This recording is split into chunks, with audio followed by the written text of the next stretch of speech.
আজকে আমি ঝরে পড়া আম দিয়ে মজার আমের আচার বানালাম। আর এখানে আমি নিয়েছি হচ্ছে ৩টা আম। ৩টা আম আমি এক সাইজে ৩টা আম নিয়েছি। আর ছোট, ছোট আম ছিল কিন্তু সব গাছের আম তো বড় হয় নাই। যাই হোক এজন্য আমি এখানে ৩টা আম নিয়েছি। তো এই সাইজের আমগুলো খুবই ভালো ছিল। তো এখনো পুরোপুরি পাকতি হয় নাই আমগুলো আরকি।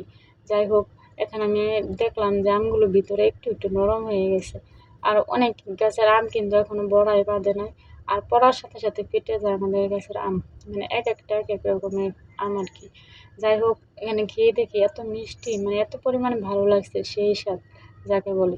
তো আমার বিড়ালের বাচ্চাটা মনে করে যে আমি কি জানি মানে খাবারের জিনিস কাটতেছি তাই আমাকে ডিস্টার্ব করে।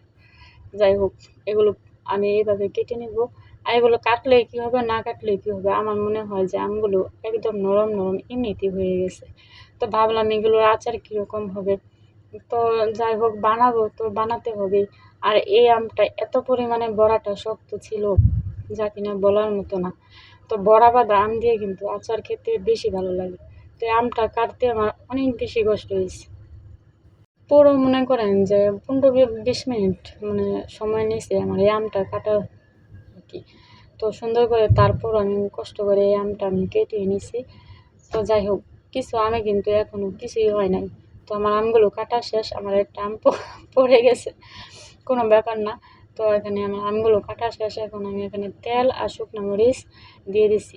দিয়ে দেওয়ার পর সামান্য একটু পরিমাণ হলুদ দিছি। দিয়ে দেওয়ার পর আমি আমগুলো দিয়ে দিছি। দিয়ে দেওয়ার পর আমি আমগুলো জাল দিয়ে কিছুক্ষণ তারপর আমি সবগুলো মসলা এখানে ব্যবহার করব। তো অনেক ভাবে অনেক রকম মানুষ বানায়। আসলে কিন্তু রান্নাটা হচ্ছে নিজের মতো। আপনার যেভাবে ভালো লাগে আপনি সেভাবে রান্না করবেন। কাউকে ফলো করে কখনো রান্না করবেন না। আপনার মন মতো আপনি রান্না করবেন। আপনার মাথার ব্রেন খাটিয়ে আপনার কি করে ভালো লাগে, অন্যের ভালো দিয়ে কিছুই আসে যায় না। আপনার ব্রেন যেরকম কাজ করে ওরকম দিয়ে রান্না করবেন। তা না হলে কিন্তু রান্নার ব্যাঘাত ঘটে। তো এখানে আমি একটু হালকা মরিচের গুঁড়া ব্যবহার করছি, লবণ, তারপর হচ্ছে আপনার চিনি, তারপর শুকনা মরিচ তো বললামই। আর তেলের পরিমাণটা আমার মনে হয় যে আমের তুলনায় একটু বেশি হয়ে গেছে। আমগুলো ঢালার পর তারপর বুঝতে পারছি যে তেলের পরিমাণটা বেশি হয়ে গেছে। আর আমার একটা জিনিস আমি মানে ধনিয়ার গুঁড়া যেটা ওটা আমার দিতে মানে একটুও মনে ছিল না আরকি। যাই হোক কোনো ব্যাপার না। আর এখানে পাঁচফোড়নটা যে ওটা কিন্তু আমি ফাঁকি করে দিছি। অনেকে আস্ত ব্যবহার করে, আমি কিন্তু ফাঁকি ব্যবহার করি। আর এ পর্যন্ত জাল করব যে পর্যন্ত মনে করেন যে পানিটা না শুকায়। আর আমার আমগুলো একদম গলেছিল, মানে গলে গেছে একদম। তো আমি কিন্তু রসুন দিছি এখানে, রসুন ব্যবহার করছি, মসলা সব কিছু ব্যবহার করছি।